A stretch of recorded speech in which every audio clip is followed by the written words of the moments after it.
Next question हमारे पास 12th question है exercise का 9.12 क्वेश्चन है। क्वेश्चन में गिवन है a person with normal near point 25 centimetre using a compound microscope with objective a focal length 8 mm है ना। यहाँ पर जो ऑब्जेक्टिव हमारे पास में है उसका फोकल लेंथ 8 mm गिवन है। ये थोड़ा सा ध्यान से समझना है, में उसका फोकल लेंथ गिवन है। Eyepiece a focal length 2.5 centimetre can bring an object place at 9 mm। यहाँ पर वापस से जो ऑब्जेक्ट का लोकेशन है वो में गिवन है from the objective in sharp focus. तो यहाँ पर अगर शार्प फोकस मतलब इंटेंसिटी मैक्सिमम होना चाहिए, शार्प इमेज आपको बनाना है तो हमको जो फाइनल इमेज है वो डी पर बनाना पड़ेगा। फाइनल इमेज कहाँ बनाना पड़ेगा? डी पर बनाना पड़ेगा। What is the separation between two lenses? दोनों लेंस के बीच का सेपरेशन हमको बताना, मतलब लेंथ ऑफ ट्यूब हमको फाइंड करना है। Calculate the magnifying power of microscope, M भी हमको यहाँ पर कैलकुलेट करना है। तो हम थोड़ा सा माइक्रोस्कोप के बारे में समझ लेते हैं। यहाँ पर एक कॉमन प्रिंसिपल एक्सिस होता है और इस कॉमन प्रिंसिपल एक्सिस पर एक ऑब्जेक्टिव होता है। ऑब्जेक्टिव का जो अपर्चर है वो हम छोटा रखते हैं और आईपीस का अपर्चर बड़ा रखते हैं। ओके, ये आईपीस है। ओके, ऑब्जेक्टिव के सामने हमने कोई ऑब्जेक्ट रखा है। ऑब्जेक्टिव को ऑब्जेक्टिव इसलिए कहते हैं क्योंकि उसके पास में ऑब्जेक्ट रखा होता है। ए बी कोई ऑब्जेक्ट हमने रखा हुआ है और उसका लोकेशन यहाँ पर गिवन है यू ई, है ना, सॉरी यू नॉट, ऑब्जेक्टिव का यू नॉट। तो इसके कारण यहाँ पर एक इन्वर्टेड इमेज बनेगा, एक इन्वर्टेड इमेज बनेगा ए डैश बी डैश।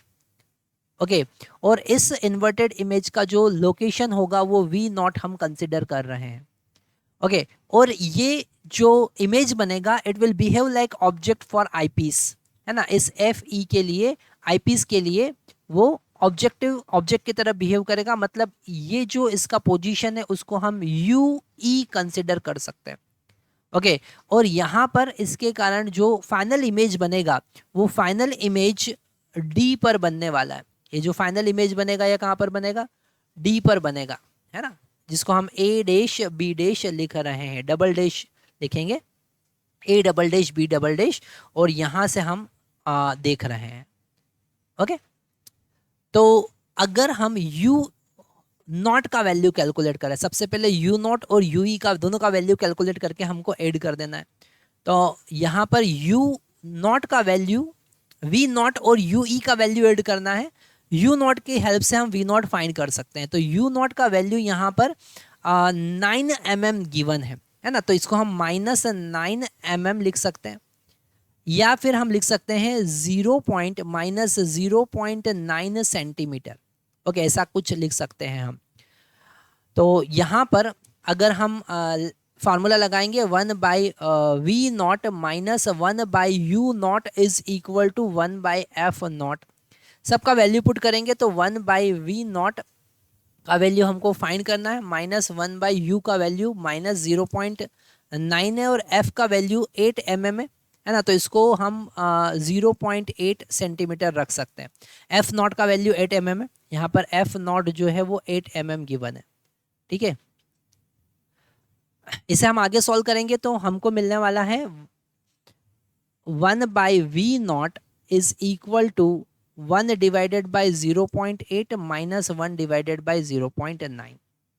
ओके, इसको कैलकुलेट करेंगे तो यहाँ पर हमको मिलेगा 0.1 डिवाइडेड बाई 0.9 इंटू 0.8 और एक पॉइंट से कैंसिल करेंगे तो यहाँ पर वी नॉट का वैल्यू हमको मिल गया 7.2 सेंटीमीटर, है ना। कितना डिस्टेंस पे बनेगा? 7.2 सेंटीमीटर। हमको फाइंड करना है लेंथ ऑफ ट्यूब, है ना, और लेंथ ऑफ ट्यूब यहाँ पर क्लियरली दिख रहा है V nought plus U E होगा, है ना। तो यू ई कैलकुलेट करने के लिए हम आईपीस के लिए फॉर्मूला लगाते हैं। अब हम आईपीस की बात करते हैं। अगर हम आईपीस की बात करें तो उसके लिए हम यू ई का वैल्यू लिख सकते हैं F E into D divided by F E plus D. Directly आप फार्मूला लिख सकते हैं, मैग्नीट्यूड डायरेक्टली फाइंड कर सकते हैं। तो U E is equal to F E का वैल्यू यहाँ पर 2.5 गिवन है तो 2.5, डी का वैल्यू 25 हम पुट करेंगे और ये हो जाएगा 2.5 प्लस 25। ओके, तो यू ई का वैल्यू यहाँ से 2.5 इंटू 25 और ये हो जाएगा 27.5। ओके, ये पॉइंट से पॉइंट कैंसिल होगा, 5 से इसको कैंसिल करेंगे तो ये हो जाएगा 5 5 जा, और इसको 5 से कैंसिल करेंगे तो ये हो जाएगा 5 5 जा और फिर 5 5 जा, मतलब कि अल्टीमेट यहाँ पर 11 मिलने वाला है। तो यू ई का वैल्यू हो गया 25/11। इसको आगे सॉल्व कर सकते हैं, तो अप्रोक्सीमेट हमको 2.29 मिलेगा, यू ई का value 2.29।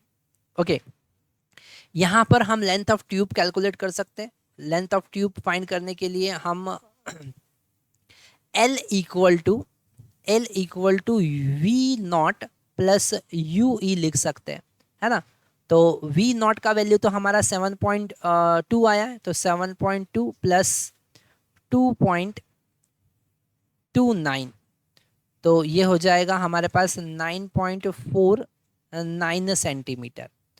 Okay, 9.49 centimetre length of tube होगा। इसे हम थोड़ा सा छोटा कर लेते हैं, 9.49 सेंटीमीटर होगा। तो आप यहाँ पर लेंथ ऑफ ट्यूब लिख सकते हैं, length of tube is equal to 9.49। अब हमें इसका मैग्निफिकेशन फाइंड करना है, यहाँ पर हम मैग्निफिकेशन फाइंड कर लेते हैं, है ना। Magnification m equal to minus v not divided by u not into 1 plus d by f ही होगा, जब हमने उसको फाइनल इमेज को least distance of distinct vision पे बनाया। तो m is equal to minus ये है 7.2 और ये है 0.9। ओके, ये है 1 प्लस 25 डिवाइडेड बाई 2.5। तो ये यहाँ पर 10 टाइम कैंसिल होगा, ये 11 हो जाएगा, और ये 8 टाइम कैंसिल होगा। यहाँ पर माइनस है, माइनस से माइनस कैंसिल, m का वैल्यू हमारा 88 आने वाला है। कितना आने वाला है? 88। तो सिंपल सा फार्मूले में वैल्यू पुट करना था। अगर ये फार्मूले का डेरिवेशन आपको समझना है तो हमारा डिस्क्रिप्टिव वीडियो एक बार जरूर आप देखिएगा।